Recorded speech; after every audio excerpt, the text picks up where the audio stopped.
वो ठुमरी गायन की ओर कैसे आए इसके बारे में बड़ी हमको थोड़ा ज़्यादा पता है इस मामले में। वो इसलिए मुझे ज़्यादा पता है, मैं बता रहा हूँ। वो आकाशवाणी में उस ज़माने में युवानी के समय एक कार्यक्रम उन्होंने रखा जी। कि जो काशी के जो मूर्धन्य वरिष्ठ कलाकार हैं उनका इंटरव्यू, हम लोग उस समय 18-19 साल ऐसे, 17-18 साल ऐसे, तो बोले ये बच्चे मतलब एक तरह से बड़े लोगों का इंटरव्यू लेंगे। जी। जैसे गोदई महाराज जी का इंटरव्यू वो राहुल भट्ट लिए, हमारे मित्र। और पंडित महादेव प्रसाद मिश्र जी के लिए कहा गया कि तुम ले लेना इंटरव्यू। तो मैं अपना तैयारी करके सारा क्वेश्चन वश्चन बना के गया।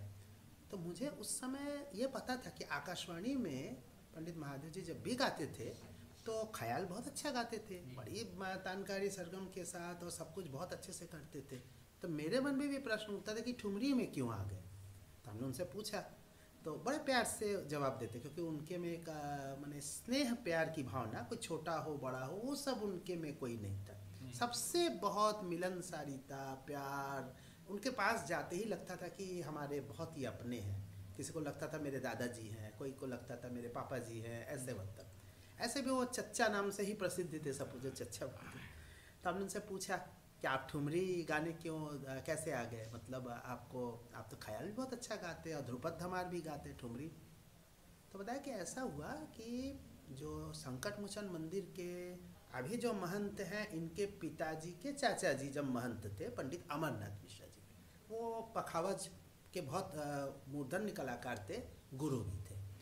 तो उन्होंने एक बार इनको सजेस्ट किया, बोले कि आप ख्याल तो सैकड़ों लोग गाते हैं, तो और आप ध्रुपद धमार भी बहुत अच्छी गाते हैं, लेकिन आपको जो ठुमरी आप गाते हैं ना वो सबके बस का काम नहीं है, आप वो गाया करिए। तो मैंने कहा, तो उन्होंने वो खुद ही बता रहे, बोले मैं, मुझे बहुत बुरा लगा, मैं क्या ठुमरी गाता हूँ, मुझे मतलब ऐसा समझा रहे। बोले नहीं नहीं, आप बाकी अच्छा गाते हैं, लेकिन ठुमरी में आप करेंगे तो हम कह रहे हैं आपका पूरे विश्व में नाम होगा। तो उन्होंने तब उन्होंने कहा कि मैं उनकी बात को फिर मैंने विचार किया, तो मैंने सोचा कि हाँ मुझे ठुमरी गाना चाहिए, इसलिए मैंने अपने आप को ठुमरी गायक के रूप में पूर्णतः स्थापित करने की कोशिश की। लेकिन अब ठुमरी से शुरू करने से पहले मैं वो गाता था जो बंदिश की ठुमरी होती है, मतलब बोल बाँट की ठुमरी। तो चूँकि मैं ध्रुपद धमार भी मैं हम लोग सीखे ही हैं, तो वो लयकारी की चीज़ें उसमें बड़े अच्छे से होती थी, लोग बड़े तारीफ भी करते थे। तो हम पहले या तो एक धमार गा लेते थे, अक्सर वो आज मोसे होरी एक धमार है, मैंने उनको इसी सेम धमार को बिहाग में तो हमेशा ही सुना है, एक बार शंकरा में भी सुना था। तो वो उतना चेंज कर लेते थे और ऐसी ऐसी लयकारी करते थे कि हम आपको क्या बताएं। माने लयकारी इतनी कठिन हो सकती है और इतनी गिनी हुई आ सकती है वोकल में, गायन के क्षेत्र में बहुत कम देखने को मिलता है। ध्रुपद के लोग करते हैं क्योंकि उनका काम लयकारी करना होता है, लेकिन एक ख्याल गायक, एक इतने निष्णात ठुमरी गायक, वो इस तरह की लयकारी करेंगे तो ताल उनके जीवन में इस तरह का बैठा हुआ था। मैंने एक बहुत साधारण सी घटना है, एक बार इनकी तबीयत बहुत ज़्यादा खराब हुई, शायद अल्सर वगैरह था या क्या था, मैं बहुत छोटा था। अल्सर वगैरह की वजह से यह अस्पताल में भर्ती हुए, रामकृष्ण मिशन अस्पताल में। तो वहाँ पे कोमा में थे, एकदम ज्ञान शून्य पड़े हुए हैं और कुछ भी नहीं उनके में शरीर में हरकत हो रही है। फिर जब जिस दिन उसको उनको थोड़ा सा होश आता है, जो होश मतलब वो आँख नहीं खुली, लेकिन उनकी उंगलियाँ ऐसे ऐसे लगा कि कुछ वो गिनने की कोशिश कर रहा, आँख बंद है, सब कुछ है। तो हम लोग भी वहाँ पे दिन रात ड्यूटी दे रहे थे, तो दादाजी बीमार हैं तो घर छोड़ के घर पे जा रहे हैं, खाना खा के फिर वहीं पहुँच जा रहे हैं। तो हर आदमी वहीं जुटा हुआ है, घर के भतीजे उनके मैंने हमारे गुरुजी वो भी है, फिर वो बाकी सारे लोग बनारस के उनके शिष्य, एक से एक शिष्य लोग तो खड़े हैं कि कब गुरुजी को, दादाजी को खून देने की ज़रूरत पड़े तो हमारा हाजिर है। ऐसा बड़े ही मानते थे, जैसा गुरु उनको स्नेह देते थे वैसे शिष्य भी उनको एक अपनापन। तो उस समय मैंने देखा कि उनकी पहले, सबसे पहले उनकी उंगलियां चलनी शुरू हुई, मैंने अंदर से ताल ऐसा उनके अंदर बैठा हुआ था।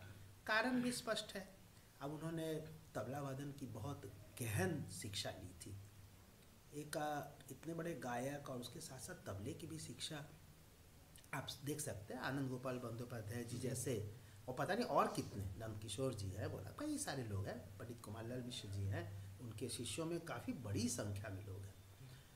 तो वो सारे लोग इतना अच्छा तबला सीखा और एकमात्र दादा गुरु जी से ही सीखा, ये भी नहीं कि और। तो जैसे आप लल्लू जी मतलब पंडित ईश्वरलाल मिश्र जी की बात है, उन्होंने बहुत लंबी शिक्षा उनसे ग्रहण की शिष्य के रूप में, बाद में अनोखेलाल जी के पास गए। तो और कुमारलाल मिश्रा जी के भी मुख्य तालीम समझ लीजिए कि गुदई महाराज जी के बेटे। अब गुदई महाराज जी अपने बेटे को सीखने के लिए पंडित महादेव प्रसाद मिश्र जी के यहाँ भेज रहे हैं, कितनी बड़ी बात है। और फिर उन्होंने वहाँ सीखा भी, बाद में अपने पिता से और अधिक शिक्षा ली या और अपने स्टाइल को बनाया विशेष में। लेकिन शुरुआती उनके हाथ का रखाव तबले का बिल्कुल रामापुरा में जो विशिष्ट शैली है हाथ रखने की, जो हथौड़ी बोलते हैं, वो थी। तो ये ठुमरी गायन का जो उनका है, तो उनके बारे में कहा जाता है कि गया के रामू जी जो थे, चूँकि वो ठुमरी के बहुत ही प्रसिद्ध व्यक्ति माने जाते हैं, तो उनसे उनकी शैली से वो बहुत प्रभावित थे। और सबसे बड़ी बात है कि एक व्यक्ति जब ताल में तालीम जिसको मिली हुई है, तो उसको वो ठुमरी में भी किस प्रकार से वो उनका चलता है, ये भी एक आश्चर्यजनक है। और एक और बड़ी बात है कि वो हारमोनियम बजाते थे। तो हारमोनियम बाएं हाथ से बजाते थे, उल्टा हम लोग इधर बजाते हैं, वो ऐसे बजाते थे। और जो भी गले से हरकत निकलती थी पूरी की पूरी हारमोनियम में निकलती थी, इतनी ज़बरदस्त हारमोनियम उनके वादन की विशेषता थी।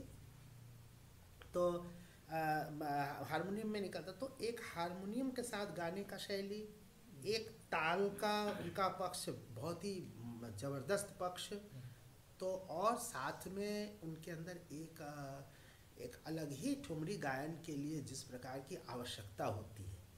मैंने आप इतना समझिए कि एक बनारस में बहुत बड़े भरतनाट्यम के नर्तक हुए पंडित चंद्रशेखर जी, वो वीकेएम जो अभी स्कूल है वहाँ पे वो नृत्य के थे। मैं उनसे मिला भी हूँ, बड़ौदा में बाद में रहने लग गए थे, जब एज हो गया तो रिटायरमेंट के बाद बड़ौदा में रहते थे, किन क्या अपनी बेटी का या बेटा किसी क्या होगा रहते थे। तो जिस कॉलोनी में रहते थे वहाँ मेरी बुआ जी भी रहते, तो बुआ जी वहाँ लेके मुझे गई, मैं उनसे मिला भी, प्रणाम किया, आशीर्वाद लिया। तो उन्होंने उसी जगह पे कहा भी, बोले कि मैं तो तुम्हारे दादा गुरुजी का सुनने इसलिए जाता था कि जब वो गाते थे तो मैं आंख बंद कर लेता था तो मुझे नृत्य के अलग अलग भाव और रूप दिखाई देने लगते थे। अब एक नर्तक उसमें से ग्रहण करे, एक ताल वाद्य के लोग उससे ग्रहण करें, एक संगीत के ख्याल गायक और ठुमरी गायक सभी उनसे ग्रहण करें, तो कितनी बड़ी बात है। अच्छा, जो उनकी सरलता के विषय में जो जितनी भी कथाएं कही जाए तो कम ही है। सरलता और उदारता, ये दो ऐसे उनके गुण थे जो हमें लगता है कि बहुत ही बिरले गुरुओं में मिलती है, बहुत ही कम लोगों में मिलती है। उदार तो पढ़ले दर्जे की थे, कुछ भी उनके दिमाग में आ जाए कि ये विद्यार्थी को दे देना है, तो उस समय सामने उनको ये नहीं दिखता था कि ये मेरे भतीजे हैं, ये मेरे भांजे हैं, परिवार के हैं, या ये परिवार के बाहर के, ऐसा कुछ नहीं। उनके दिमाग में आना चाहिए कि सिखाना है तो सिखाना ही सिखाना है, छुपा के रखने वाले आदमी थे ही नहीं वो। ये अनुदारता बनारस के बहुत सारे संगीतज्ञों की खास विशेषता थी, जिसके चलते बनारस घराने के उत्कर्ष में थोड़ी कमी आई। लेकिन वो ऐसे व्यक्ति थे जिन्होंने सिर्फ और सिर्फ लुटाया ही है, और उदारता के साथ दिल खोल के लुटाया है।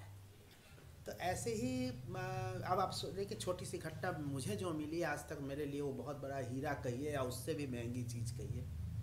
एक मैं अक्सर मेरे गुरुजी तानपुरा उनके ही कमरे में था, चाचा जी का तानपुरा, मैंने गुरुजी के चाचा जी यानी दादाजी, तो दादाजी के कमरे में तानपुरा, तो बोलते थे कि यहीं बैठ के रियाज़ कर लो, मैं आ रहा हूँ। वो अपना कहीं किसी काम से चले गए या पान खाने चले गए, सड़क पे लौट के आएंगे, तब तक मैं बैठ के रियाज़ करता था कि आएंगे गुरुजी सिखाएंगे। तो बैठे बैठे गा रहे हैं भीम पलासी, शाम का वक्त था, 4-5 बजे का था। हम लोग को हमेशा सिखाया जाता था कि समय के अनुसार राग लिया करो। तो मैं भीम पलासी गा रहा था, मुझे मालूम था गुरुजी आएंगे तो कुछ सिखाएंगे। तो बगल में बाथरूम था, बाथरूम के बगल में ही एक वो चापाकल बोलते हैं ना, मजोसो हैंडपम्प जिसको बोलते हैं, तो हैंडपम्प जो है वो वहाँ पे वो हाथ पैर धोए और सिर्फ गमछा पहने हुए थे, एक जनेऊ, सुंदर सा शरीर और गमछा एक पहने हुए, बनारसी वेशभूषा कह सकते हैं। तो उसमें आ करके तुरंत वहाँ से हाथ पैर धो करके ही फिर तुरंत हमारे पास आते ही कहते हैं लिखो लिखो लिखो, एक हम बंदिश याद आ गया है।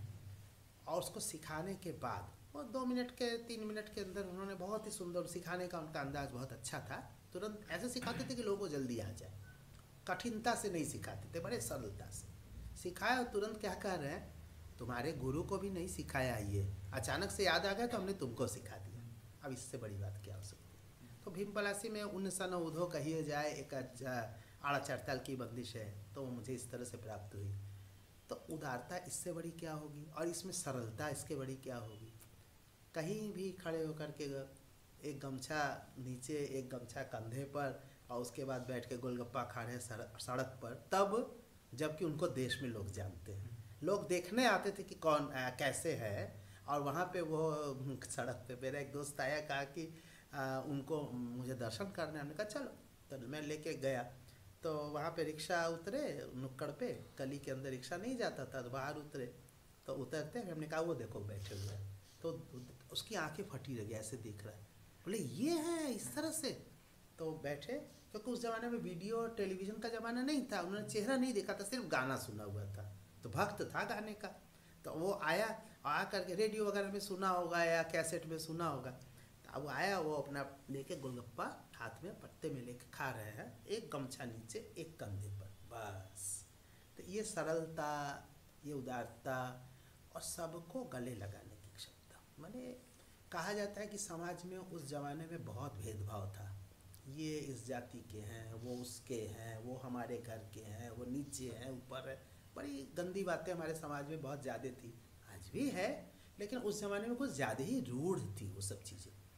लेकिन उन्होंने इन चीज़ों को कभी वो नहीं रखा है। आप अगर उनके शिष्य उसमें देखें, हर जाति के, हर धर्म के, और हर जैसे कि परिवार में भी सिखाना है, तो परिवार में भी अभी भी देखने को मिलता है। इवन मिश्रा परिवारों में भी देखा जाता है। मेरे यहाँ के लोग, माने मेरे परिवार के लोग और बगल वाले परिवार है उन्हीं के घर के, लेकिन इन्हें सिखाना है, उन्हें नहीं सिखाना है। फिर कबीर चौरा के लोग हैं तो वो रामापुरा के हैं, तो वो पियरी के हैं, तो इस तरह अलग अलग उसके। तो इस तरह की चीज़ें देख लो, उनके पास ये सब कोई दिमाग में भेद तो था ही नहीं।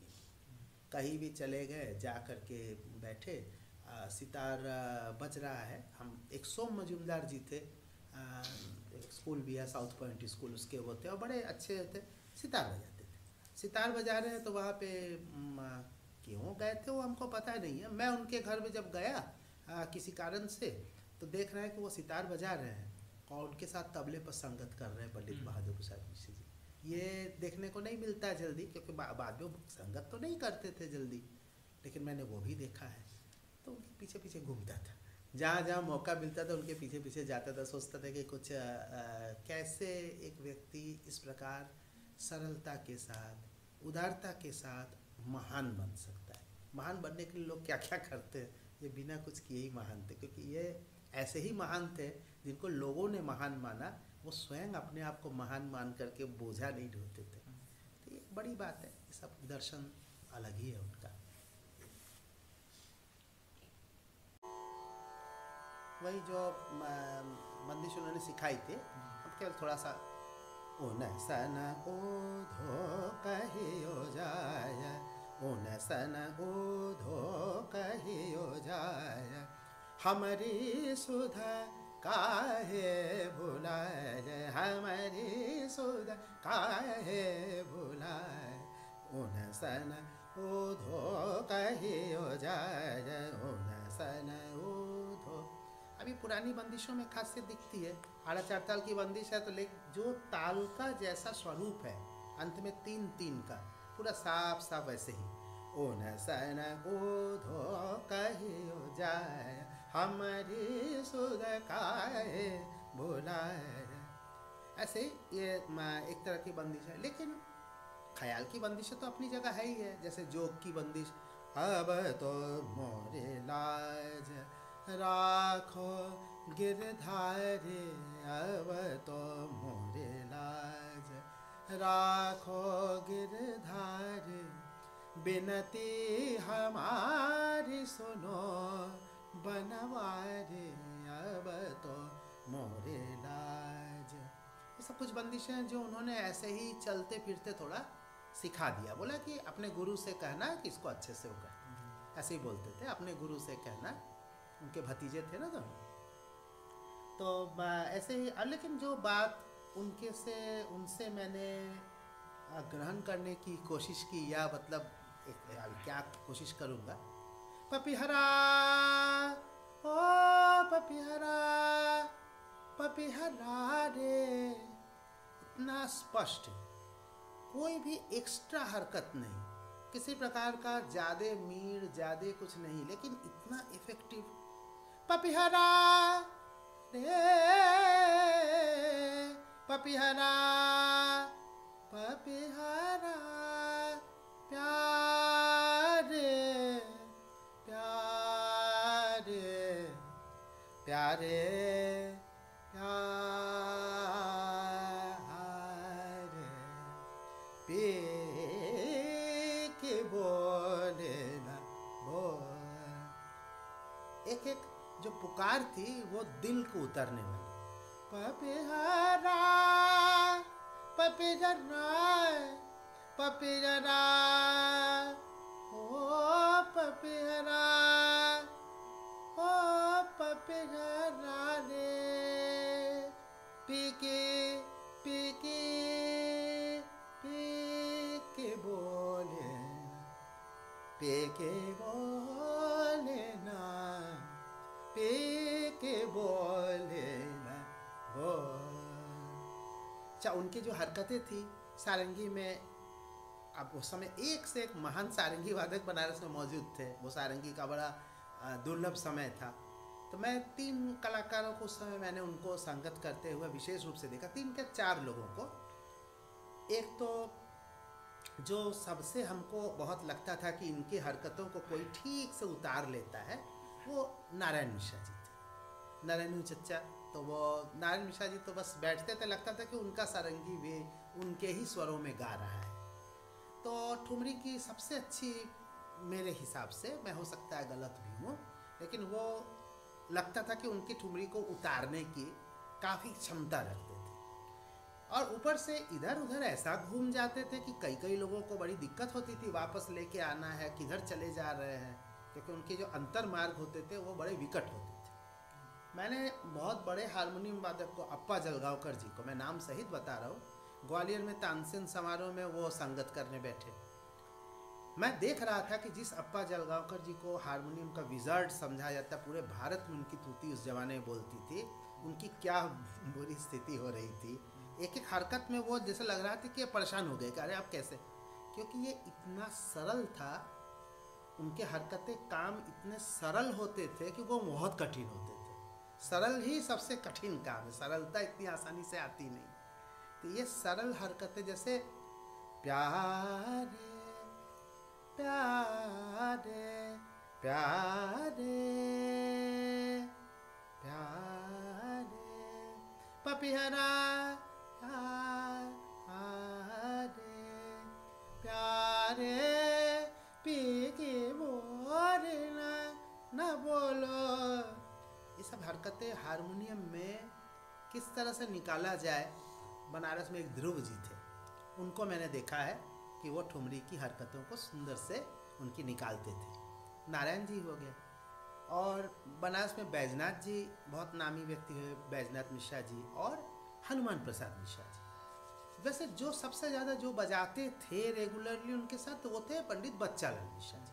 बच्चालाल मिश्रा जी चूँकि उनके घर के नज़दीक रहते भी थे, नारायण जी भी नज़दीक थे, बिल्कुल बगल वाला मकान था। बच्चालाल जी मिश्रा जी भी वहीं बगल में थे, थोड़ी दूर आगे। तो और रेडियो में थे, तो आकाशवाणी में बहुत कार्यक्रम होते थे तो उन लोग का। तो एक कार्यक्रम ऐसा भी था,